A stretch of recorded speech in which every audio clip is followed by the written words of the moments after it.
ariko wiruka inyuma y'iriya mbwebwe kubera iki? Ariko papa Rameki untererana kubera iki? Ariko mama fi buri munsi amafaranga kubera iki? Ariko ke urakomeza gutesha umugabo mu mutwe kubera iki? Kuburi muri umuna wanjye bisobanuye gusuzugura umugabo kubera iki? Ariko ozi byose niwe mporera kubera iki? Ariko sister ugenda umvugira amabanga kubera iki? Umutindi nkawe akundana na musaza wanjye kubera iki? Ariko mabuja ko nkukubira amasafuriya nkagukoropera ntushime kubera Rameki hari ikibazo njya nibaza.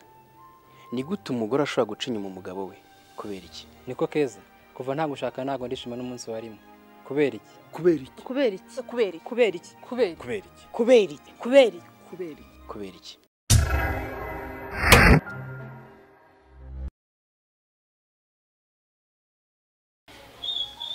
Natekereje ndavuga nti wazamusigira iyi nzu mbese byose twabimusigira. Sheri nibyo? Mwana wanjye haguruka mukomera. Ya telefone yaririyaga se narayibonye. Ahubwo azashobora kuyikoresha. Azayikoresha. Urakoze Mari. Haguruka nange wowe nawe. Haguruka mwana wanjye rwose byose no kubera wowe. Mwana wa. Mari. Urakoze mwana wa.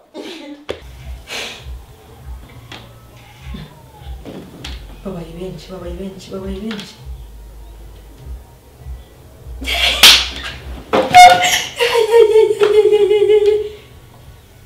Murwane. Mugusha. Muhindukize. Nimukute. Nta kindi ushaka ngo unyishyure. Mana pavuro. Pavuro ni senkani zarahenze. Mezi ijana. Ni senkani? Nta kibazo. Akira. Nta kindi ufite igitunguru. Mpe bitunguru. Nacyo ni senkani. Ntacyo bimwe. Ni kimwe. Niyo ya kimwe ni senkani nyine. Mibyijana. Ese ugiye guteka ikima? Ugiye guteka ikima da? Ngiye guteka inyama. Inyama? Inyama. Aha, ndumva ukaze. Akira, izo ni senkani. Izo ni senkani. Ndari dutoya yigira dutatu. Agushamuza aho birangurirwa ibyo mujye mubyihorera. Okay, ubwo cyangwa urashoje? Oya, ntabwo ndarangiza. Mpereza naho karungu kariya. Akahese. Kariya katayari kariya. Hano katayari? Aha. Akira. Ndumva hanyuze.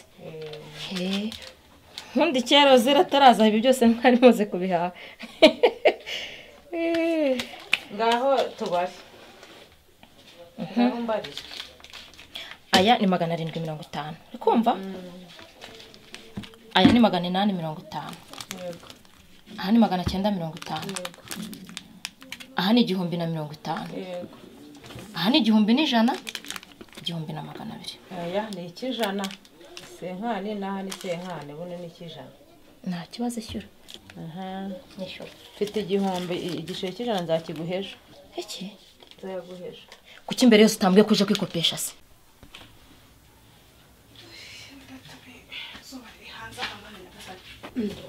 Sefi. Waje ryari? Mama nje mukanya. Nje naniwe mitanirambikamo hano. Akusa mwana wanjye we. Umaze kuba karira amaguru. Swe ugenda. Wabonye akazi ngo mbimenye? Mama kuva nashwana na Fred nsigaye numva nakirirwa ngenda basibukanyiraho nkaza naniwe nkahita niryamira. Akose wa mwana wanjye we kuba Fred yarakubenze akakwanga bivuze kutazicara mu rugo uzayo ugenda iminsi gashira ndikaza dore wamaze gukobana wamaze gukanyara kwe kuri kugenda wabura umugabo wabandi wamuretse ko yakwanze wamuretse koko. Erega buriya mama ikambwira ikintu utazi buriya ntago mbabazwa na Fred ahubwo mbabazwa n'ukuntu naye mukiwe na Melissa inshuti yanjye nicyo kintu narabasha kwakira. Melissa kose mwana kambwire uriya mukobwa mureke rwose nanjye sinishime kura mungu akwanga urabona twamaze kuba bakiri dusige turya neza tugaburira neza ubu ngubu yaragiye no kuzangura n'igitenge cyiza nkajya nambara neza ariko bura ntiyari uwawe ndahamya yuko uzabona uwawe. Buriya Melissa ari kunera umutima mubi ntago ushaka kubyumva usiko buriya hari igihe mba numva Melissa namuhemukira ku buryo azarinda afata byibagiwe. Ngo iki mwana wa guhemuka ni bibi. Ako ubundi mama mva nkubwire sibyo? Waretse nkazabwira Melissa ko namubabariye sibyo? Nyine nkamwereka ko namubabariye byarangiye akaza hano tukamukubita twanashaka tukamutwika. Reka kumutwika badufunga. Reba umwana na nyina babafunze ngo batwitse umuntu. Ntabwo ngushyigikiye. Reba ubundi buryo wabigenzamo ariko ibyo singushyigikiye na gato. Nese mama wishimiye ko imitungo twaye tugiye kujyamo noneho iba irimo Melissa? Ntabwo binshimishije kuko nubundi twari twatanye kwiga kugenda nk'abakire tuwayeho neza. Ntabwo byakunze. Uriya mukobwa mureke. Reka dutegereza tuzabona wenda umugisha utava kuri je uzaboneka kuri wowe. Ubwo nimba wanze ko nge Melissa nzamuzana hano nkamukubita ku buryo n'undi munsi atazongera kumenyera umuntu. Nge nzamushimutisha bamushimute noneho nawe Fred amubure. Wowe ufite ubushobozi bwashimutisha umuntu. Ikibura ni amafaranga. Ariko n'iriya moto ya Daddy nayigurisha ariko Melissa bakamushimuta. Noneho twese tukamuhomba tugahomba Fred. Rekeraho kuvuga ko iriya moto ni dutunze. Urabona wayigurisha twe tubaho dute? Reba ubuzima tubamo turya ari mana afasha. Iriya moto ko nasa yenda kazunguruka kazana iposho twaba tubayeho dute? Ikindi kandi izo tumuhombe zanyu muzikumanire sengo shyigikiye.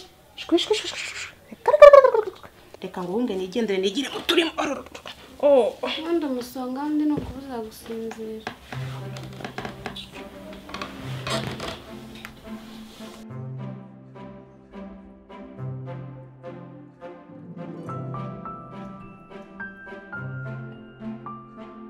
Hakundi mwagiye mushimaho mwishyikira. Iyo twari wanye nayo ufite 101 ryonyine. Sinshobora n'igiciri cya 20 ntabwo nakiguha. Ngewe ntabwo ndi Marita. Mwari mwaraboneranye umwana wanjye mwamubitse mwamadeye mwari mwaramwambuye. Nese ubona kwikopesha umuntu wikopesha nta faranga na make abafite. Umva. Yari bababeshye ko ndagati kinturirwa mada. Ntabwo ntiwabitwara. Nyishyura cyangwa mbisubize. Niyo mpamvu se wamukuyemo kaza gucuruzamo hano. Aha ni wawe se. Nese wowe ni wawe ko ari wawe ni wawe. Ndeba meruka ari ni yande. Meruka ari Maritubamo. Ubwo ari ya Marita. Akirajya guhaha. Cyangwa yaguhaye akazi. Nta kibazo cyo guhaha kwa Marita. Nta nubwo ngihashye nawe. Nawe bayigusizemo none utangiye kwihenenura ngo ni yawe ntabwo ari yawe niyo bagusigiye. Kuki se batayigusigiye niba barayinsigiye? Iyo bayigusigira ubwo yaruje kunyemera ngo ngirwa ngo ugiye guteka amanyama. Umva ndagusetse. Ahubwo uri nkirabuheri. Umva mada. Kare kose uvuga ko uje mu yubugambo, ntuzuje kwikopesha.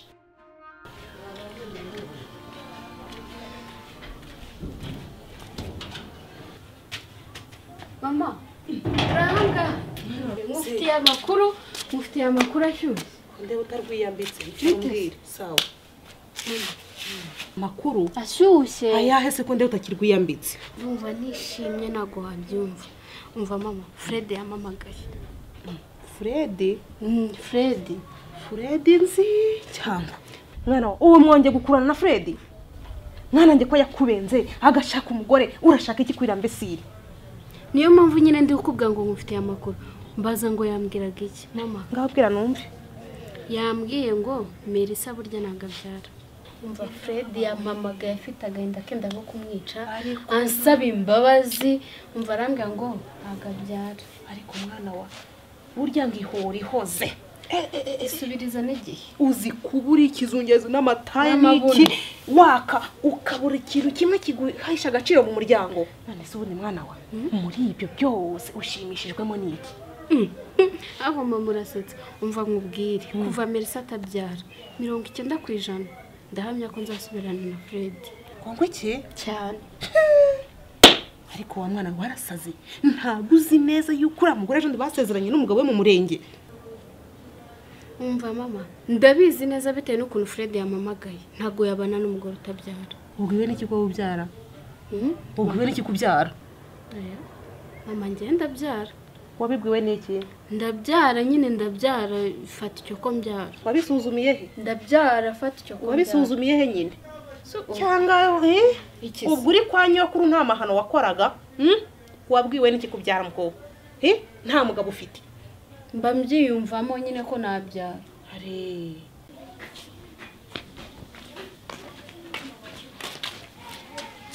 hasi mwebwe muragenda habe no gusuza nawe musanze mu rugo, habe na mwiriwe. ariko mwarorowe mwararizwe kuko wowe n'umukobwa we mukagera mu rugo ntimunasuze mukaza mwinjira mu nzu mwinjira mu kiraro. yego mukobwa, imico mibi mwayikuye he ko ntayo nabatoje? none se ko mwari mwinjiye mutanashuhuje mbona mutanavugana bite? Atari mama se mbambwira ibintu biri byo yarangiza akanga kubyumva.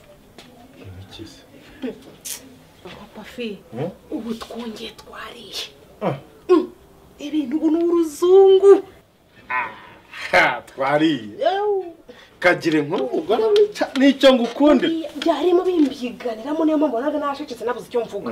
fiye mwana wanjye mumbwirire. Umva papa nibyo nahoze mbwira mama. Papa uguze ibintu byabaye. Narabivuze ko umukobwa wanjye rwose nje ndamwizera narabivuze ko n'ubundi azanyiza. ubwo ngiye kumva numva Fred aramamagaye wa musore twahoze dukundana. Fred ariko ko numva muzira ndi Fred wuye kagahungu kakandi nakunyuragaho muri kumwe. Wa musore twakundanaga ni wa wundi. icyo tumva ni iki uvuga ngo umva babwire mwese hano muze hano niko banza ariko banza wumve sinshaka kumva iriya nayimbwa mu rugo rwanjye. banza wumve impamvu kubwira gutyo ubyina mbere y'amuziki ubundi wumva ibyo mwana kubwira. reba nk'ukuntu ubundi mbwira ngo bimeze bite nyine umva ukuntu yambwiye njye yamamagaye arambwira ngo wa mugore nyine basigaye b'abantu Melissa ngo nyine ngo nagabyara n'ingumba.